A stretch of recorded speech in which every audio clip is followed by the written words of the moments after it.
Hi, my name is Jaden James, and my topic for you today is trusting God in the midst of civil unrest. Trusting God requires you to put your faith in Him no matter the circumstances. But sometimes, trusting God can be scary, especially if you take your mind off of Him and put all of your focus on the awful tragedies that have been occurring in this world. The killings of unarmed Black men and women by police officers. White supremacy flooding the streets of the South.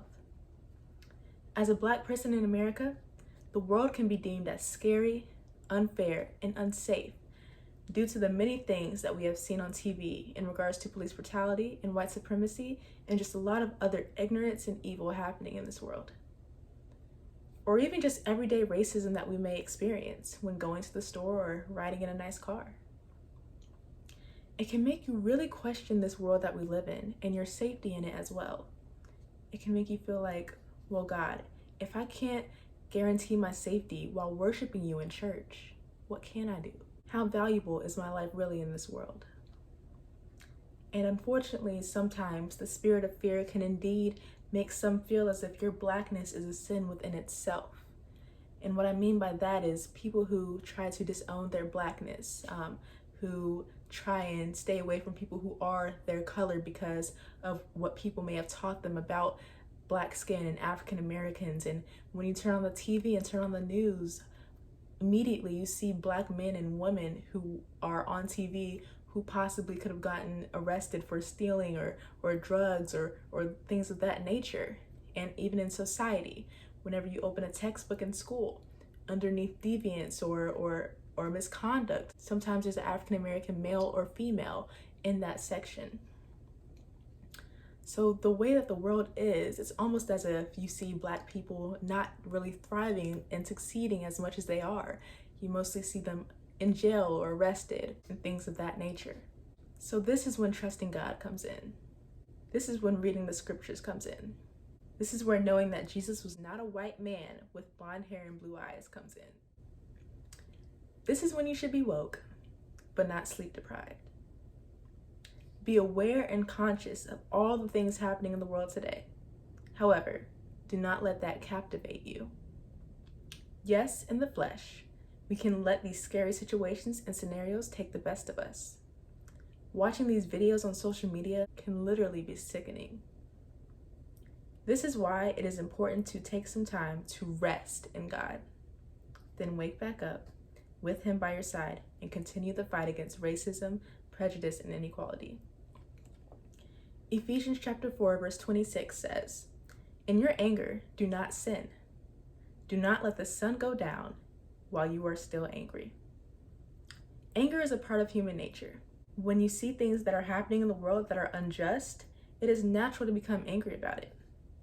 But do not allow that anger to consume you into doing things that you would regret later on.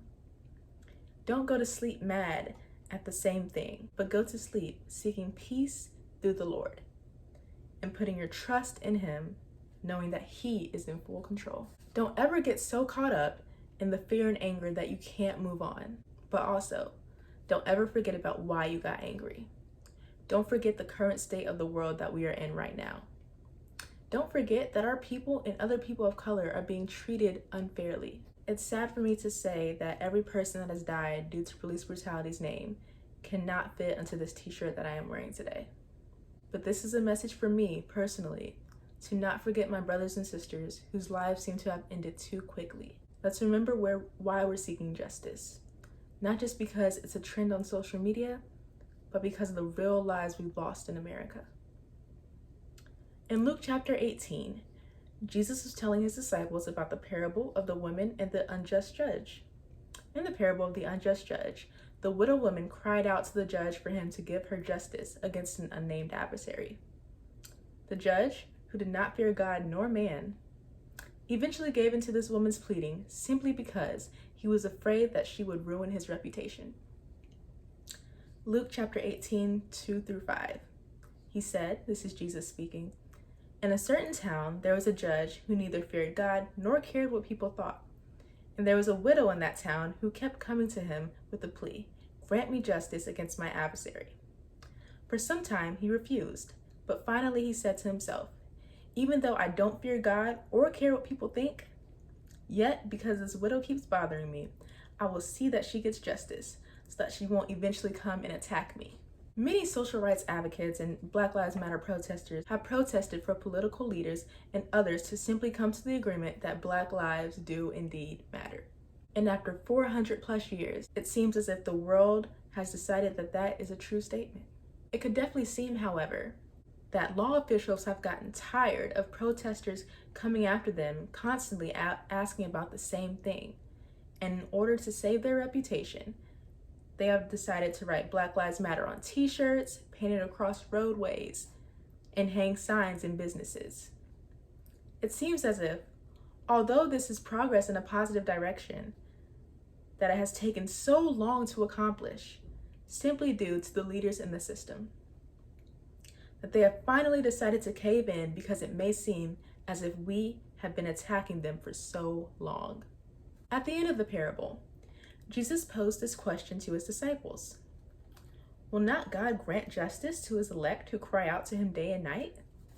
We, as children of God, go back and forth with judges and law enforcement, and eventually they decide to give us what we want when it becomes an inconvenience to them or uncomfortable for them.